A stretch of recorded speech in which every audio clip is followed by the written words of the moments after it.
भडगाव नगर परिषद निवडणूक 2025 ची रणधुमाळी सुरू झाली असून सर्वच पक्ष निवडणुकीच्या रिंगणात आपापले उमेदवार उतरवित आहेत। अशातच शिवसेनेने देखील कंबर कसली असून जनतेच्या हक्कासाठी जनसेवेचा नवा अध्याय लिहिण्यासाठी भडगाव शहरातील प्रभाग क्रमांक 9 मधून विजयकुमार रायभान भोसले यांनी देखील भेटीगाठी घेणे सुरू केले आहे।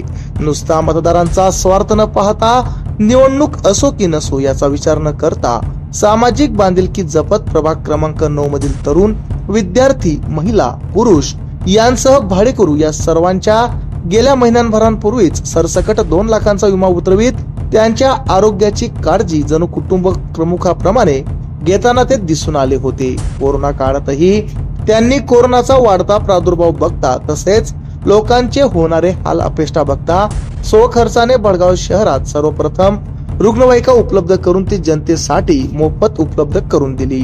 प्रसंगी कोरोनामुळे त्यांच्या रुग्णवाहिकेचा सारथी देखील ते बनले। स्वतः अंत्यविधी त्यांनी पार पाडला। तसेच संपूर्ण प्रभागात कोरोनाचा वाढता प्रादुर्भाव बघता स्वखर्चाने फवारणी मशीन घेऊन संपूर्ण प्रभागात फवारणी केली। कोरोना काळात स्वतःच्या गाडी तसेच स्वतःच्या रुग्णवाहिकेमध्ये लोकांना घेऊन जाऊन लसीकरण करून घेण्यापासून ते थेट स्वतःची हॉटेल कोरोनाचा वाढता प्रादुर्भाव बघता क्वारंटाईन सेंटर साठी खुले केले गेले। लॉकडाऊन परिसरात लोकांपर्यंत स्वतः जाऊन जीवनावश्यक वस्तू पुरवल्या गेल्या। तसेच या सोबतच भडगाव शहरात शवपेटीचे अनावरण देखील स्वखर्चाने केले। डेंग्यूच्या साथीचा वाढता प्रादुर्भाव बघता संपूर्ण प्रभागात स्वखर्चाने फवारणी करून देत रक्तदान शिबिर, वेळोवेळी रक्तगट तपासणी शिबिर हे घेण्यात आले। माजी मुख्यमंत्री एकनाथ शिंदे यांनी आणलेल्या लाडकी बहीण योजनेसाठी स्वतः आपल्या प्रभागातील बहिणींकडून लाडकी बहिणींचे फॉर्म सोबत ई श्रम कार्ड योजनेचे देखील स्वतः भरून घेतले। यासोबत प्रभागात स्वखर्चाने ज्या ठिकाणी अंधार होता त्या ठिकाणी स्ट्रीट लाईट बसवत आपला प्रभाग प्रकाशमय केला होता। भडगाव शहरात सर्वात प्रथम मॉडर्न गार्डन हे देखील विजयकुमार रायभान भोसले यांनी उभे केले। जिल्ह्यात प्रथमच अतिशय देखणे असे चोख सुशोभीकरण त्यांच्या माध्यमातून करण्यात आले आहेत। स्वखर्चाने उज्ज्वल कॉलनीतील महादेव मंदिराचा जीर्णोद्धार असेल, भडगाव शहरात प्रथमच दिशादर्शक फलक म्हणजे त्यांच्या प्रभागासह भडगाव शहरातून जाण्यासाठी त्यांनी प्रत्येक कॉलनीचे प्रत्येक एरियाचे दिशादर्शक फलक असतील, संपूर्ण परिसरातील ओपन प्लेस प्लॉट पडीत जागा साफसफाई सोबत तसेच प्रभागातील अनेक रस्ते गटारी मंजूर करून ते बनवण्यात त्यांना यश आले। त्यानंतर पुणे, मुंबई, नाशिक यांसारख्या अनेक रुग्णालयांशी थेट संपर्क करत शहरातील अनेक रुग्णांना त्या ठिकाणी पाठवून अतिशय अल्प दरात बरेच ऑपरेशन करून देण्यासाठीचे प्रयत्नात ते राहिले। तसेच शेतकरी, अनाथ, निराधार, महिला अशा अनेक घटकांसाठी आंदोलनांमध्ये सहभाग त्यांनी नोंदविला। 2021 मधील कोकणातील कोल्हापूर जिल्ह्यातील महाड या गावात आलेल्या अतिशय भयानक पूर परिस्थितीत भडगाव शहरातून जीवनावश्यक वस्तू जमा करून त्या महाड येथील पीडित लोकांपर्यंत त्यांच्या माध्यमातून पोहोचवण्यात आल्या। तसेच नुकताच भडगाव शहरात आलेला पूर परिस्थितीच्या वेळेस स्वतः उभे राहून लोकांची मदत करून तातडीने शासकीय कर्मचारी यांच्या सोबत स्वतः जाऊन पंचनामे करून घेण्यात त्यांनी सहभाग नोंदविला।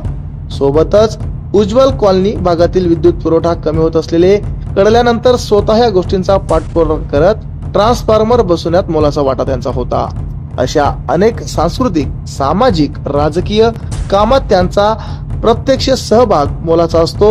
अशा विविध विकास कामांची गंगा त्यांनी नुसते प्रभागापुरतेच नव्हे तर संपूर्ण शहरात ती आपल्या कार्यातून वाहत ठेवली आहे। त्यांच्या सोबत प्रेरणास्थान म्हणून पाचोरा भडगाव मतदारसंघाचे आमदार किशोरप्पा पाटील यांची त्यांना साथ लाभली असून त्यांच्या नेतृत्वात भडगाव नगर परिषदेच्या प्रभाग क्रमांक 9 मधून आरोग्यदूत विजयकुमार रायभान भोसले हे उमेदवार म्हणून जनतेच्या सेवेसाठी सज्ज झाले आहेत। उमेदवारांच्या भेटीगाठी घेणे त्यांनी सुरू केले असून लवकरच विजय पर्वाचा उदय होणार आहे। आजी तुमच्या प्रभागासाठी विजय भोसलेच का हवे? आम्हाला त्यांनी मदत केली। गुडघ्या एवढं पाणी होतं, आम्हाला कोणी झालं नाही आमच्या घरापर्यंत। त्यांनी आम्हाला मदत केली। ते काही असो की किती वेळ आले असे तर त्यांनी आम्हाला मदत केली। आमचं घरात कंबरीतलं पाणी गेलं होतं तर आम्हाला त्यांनी सहकार्य केलं बा ते आमच्या वार्डात यायला पाहिजे, आले पाहिजे। आम्हाला त्यांचं सहकार्य केलं तर आम्हाला सुखादुखाला ते उभे राहतात, हाका मारतात, ते आम्हाला होकार देतात। काही बी टायमाला ते जर आले तर ते समजून उमजून सगळ्यांना सहकार्य करतात बा. ते आल्यावर आम्ही ते बी आल्या तर आमचं पुढचं बी काम करू शकतील. त्याच्यामुळे आम्ही आभारी आहे बा. विजय भाऊ असे विजय भाऊ रायबन भोसले यांचं खूप मोठं काम आहे. हो, आणि कोरोना काळामध्ये यांनी खूप मोठं काम केले. त्यांनी फवारणी केली, मास्क वाटप केले. हो, किंवा त्यांनी आपल्या सामाजिक ॲम्ब्युलन्स आणली. हो, एक प्लस त्यांनी आपल्या नगरपालिका निवडणूक दूर असल्यानं त्यांनी पहिले काम केलं. हो, लोक घरात झोपले होते, जे नगरचे झोपले घरात झोपले होते, त्यांनी अगोदर काम केलं. त्यांनी प्रत्येक माणसाच्या घराघर जाऊन त्यांनी काम केले. हो, प्लस त्यांनी लोकांच्या घरात पाणी पंचनामे केले. हो, आणि आपले कोणी असे नव्हते पण त्यांनी लवकर आले आणि त्यांनी तात्काळ मदत केली. आम्हाला नगरसेवक असतो, आमच्या ओपन बेसने काम केलं. हो, त्यांनी मंजूर केली ओपन बेसच्या कामाची. हो, आणि आम्हाला नगरसेवक फक्त विजयभाऊ, आमच्या 9 नंबर वार्डमध्ये फक्त विजयभाऊ 1 नंबर नगरसेवक बस. आम्ही तर विजय कुमार भोसले यांचंच नाव आमच्या डोक्यात येऊ शकतं. त्याचं रिझन असं आहे की ती व्यक्ती त्यांनी लोकांसाठीच काम केलंय आणि पुढेही ते लोकांसाठीच काम करणार आहेत. त्याचा एक जवळून अनुभव सांगायचा झाला तर कोरोनाची दुसरी लाट होती 2021 मध्ये. एप्रिल 2021 मध्ये माझी आई प्रचंड आजारी होती, म्हणजे तिची तब्येत खालावली होती आणि व्हेंटिलेटरवर तिला टाकलं होतं. त्यावेळेस डॉक्टरांनी सांगितलं की पुढच्या 48 तासामध्ये तिला रेमडेसिवीर दिलं तरच तिच्या तब्येतीमध्ये सुधारणा होऊ शकते. आणि ज्यावेळेस विजय कुमार भोसले साहेबांना ज्यावेळेस हे कळलं त्यावेळेस सरांनी वडिलांना फोन केला आणि वडिलांना फोन करून विचारणा केली तब्येतीची. आणि त्यांना ज्यावेळेस रेमडेसिवीर बद्दल कळलं तर ते दुसऱ्याच क्षणाला असं म्हटले वडिलांना की सर तुम्ही काही काळजी करू नका, मी काहीतरी करतो. आणि ती गोष्ट झाली आणि दुसऱ्या दिवशी 1 वाजेपर्यंत रेमडेसिवीर भोसले साहेबांनी आम्हाला उपलब्ध करून दिले आणि आईच्या तब्येतीमध्ये थोडा सुधारणा झाली. त्यामुळे मला असं वाटतं ज्यावेळेस आपण आनंदी असतो त्यावेळेस बरेच लोक आपल्या सोबत येत असतात, पण आपल्या पडत्या काळामध्ये आणि आपल्या वाईट काळामध्ये सोबत येणारे खूप कमी लोक राहतात. आणि अशा लोकांमध्ये एक नेतृत्व आपल्याला बघायला मिळतं आणि एक चांगल्या नेतृत्वाची ही खूण आहे.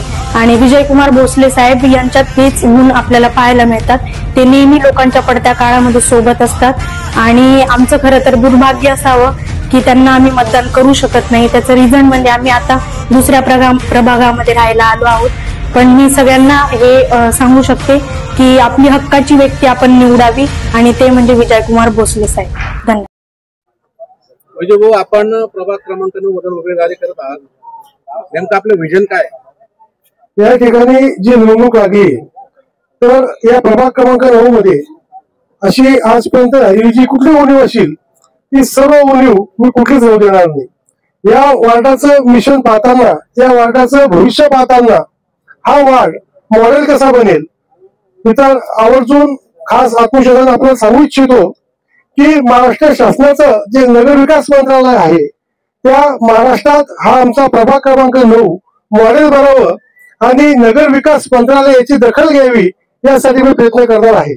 कार्यसम्राट आमदार आदरणीय किशोरप्पा पाटील यांच्या मार्गदर्शनाने त्या गोष्टीचा श्री गणेशा म्हणून मी केलेला आहे. या ठिकाणी माझ्या वार्डामध्ये, माझ्या प्रभागामध्ये कॉन्क्रिटीकरणाचा रस्ता असो, चौक सुशोभीकरण असो, आपण ज्या ठिकाणी आता उभे आहोत या आपणच्या वैशिष्ट्यपूर्ण योजनेतून उपस्थितचं काम झालंय आणि आपण या ठिकाणी बघू शकतात की पूर्ण शहरात कुठेच नसेल असा आम्ही हा ओपन स्पेस या ठिकाणी साकारला आहे. या ठिकाणी जो ओपन स्पेस साकारला गेलाय याचा अजून 40 ते 45% काम अपूर्ण आहे. तर मी माझ्या भडगाव नगरपालिकेत 12 वार्डांमध्ये प्रभाग क्रमांक 9 कसा चमकवेल, कसा प्रत्येक नागरिकाचं समाधान करेल आणि प्रत्येक नागरिकाशी माझं एक कुटुंब आहे नातं कसं बनेल हा माझा सर्वात पहिले प्रयत्न आहे. आपण आतापर्यंत इन्शुरन्स असेल किंवा काही कोरोना काळात जी मदत केली असेल किंवा आपण आपलं हॉटेल, स्वतःचं हॉटेल जे की आपण क्वारंटाईन साठी आपण मोकळं केलं होतं त्याबद्दल काय सांग? त्याविषयी मी निश्चितच सांगेल की माझ्या आयुष्यात असेल किंवा मी ज्या गोष्टीवर इम्प्रेस होतो की समाजकारण पहिले महत्वाचं आहे. आणि समाजकारणातून तुम्ही राजकारणाकडे वळालात तर काही हरकत नाही. मी कमीत कमी 8 वर्ष वंदनीय आमदार बच्चू कडू यांचा प्रहार जनशक्ती पक्षाचा जिल्हा प्रमुख म्हणून काम केलंय. प्रहार सुद्धा 100% समाजसेवा करते, परंतु समाजसेवेतून काहीतरी नवीन करावं आणि काहीतरी वार्डाचा विकास व्हावा म्हणून मी राजकारणात आलोय. आणि समाजसेवेतून राजकारणात येण्यासाठी शिवसेना हा एकमेव प्रश्न मला यासाठी आवडला की आपल्या पाचोरा वडगाव मतदारसंघात आमदार साहेब हे नुसते गाडीतले आमदार नाहीत तर रस्त्यावरचे आमदार आहेत. एक एक नागरिकांचं मन त्यांनी जिंकलंय. ते कुठल्याच गोष्टीत कमी नाहीत, विकासामध्ये पुढे आहेत, नागरिकांचं मन जिंकण्यात पुढे आहेत, रात्र अहोरात्र झटण्यामध्ये पुढे आहेत. आणि या समाजसेवेतून म्हणून मी शिंदे सेना किंवा आप्पासाहेबांच्या राजकारणात आलो. आप्पासाहेबांचं प्रत्येक गोष्ट ही प्रत्येक मनुष्याला इम्प्रेस करण्यासारखी आहे. त्याकरिता मी शिंदे सेनेत प्रवेश केला. राहिला विषय कोरोनाचा, मी आवर्जून सांगेल की ज्यावेळेस कोरोनाची महाभयंकर लाट आली त्यावेळेस मी माझं स्वतःचं हॉटेल बंद करून मी स्वतःहून कलेक्टर साहेब, सिव्हिल सर्जन यांना अप्रोच झालो आणि त्यांना सांगितलं की सर मी माझं हॉटेल बंद करून विनामूल्य क्वारंटाईन सेंटरसाठी देतोय. ज्या वेळेस माणूस माणसाचं यायला घाबरत होता, ज्यावेळेस बाप मुलाचं होतं, मुलगा बापाचं जायला घाबरत होता, त्या काळात मी माझं हॉटेल क्वारंटाईन सेंटरला दिलं. माझ्या जवळचा एक मिस्त्री आहे, त्याला अँब्युलन्स मिळत नव्हती आणि अँब्युलन्स नाही मिळाल्यामुळे त्याला प्राण गमवावा लागला, तर मी स्वखर्चाने मोजून 2 दिवसात अँब्युलन्स उभी केली. त्याचप्रमाणे मी मोठ्या अभिमानाने सांगू शकेल की कोरोना काळात माणूस जो जात नव्हता, यदा कदाचित जर मृत्यू होळवला गेला तर त्या माणसाला स्वतःचे घरचे सुद्धा हात लावत नव्हते. त्यावेळेस मी, माझे मुलं, माझ्या कॉलनीतील सर्व कार्यकर्ते, मुलाचे सर्व मित्र हे अभिमान सांगू शकतो की आम्ही जे वारले होते त्यांचे मृतदेह सुद्धा उचलले आहेत. आणि या सगळ्या दृष्टिकोनातून नुसती समाजात सेवा काय करावी, त्यासाठी समाजसेवेतून काही घडवायचं असलं, तुम्हाला प्रभाग चमकवायचा असला, गाव चमकवायचा असलं तर निश्चित राजकारणाची गरज पडते. म्हणून मी राजकारणातून आप्पासाहेबांसोबत प्रवेश करून त्यांच्या तिकिटावर तिकीट लढवून माझा प्रभाग कसा सुंदर होईल हे स्वप्न पाहतोय. विजय भाऊ, आपण आपल्या या प्रभाग क्रमांक 9 मधील मतदारांना काय आवाहन करा? माझ्या प्रभाग क्रमांक 9 मध्ये मतदारांना सर्वात पहिले हे आवाहन करेल की मित्र, निवडणुका येतात, निवडणुका जातात, पण सर्वात पहिले प्रयत्न, ती जबाबदारी नुसती माझी नाही, आपल्या सर्वांची आहे.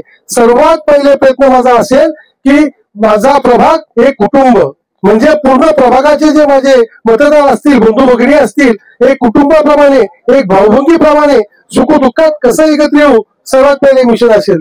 राहिला विषय दुसरा, मी या ठिकाणी मोठ्या अभिमानाने सांगेल की मी 1 ते 1.5 महिन्यापूर्वी माझ्या संपूर्ण प्रभागाचा 2 लाख रुपयाचा विमा इन्शुरन्स काढलेला आहे. प्रत्येक मतदाराचा काढला.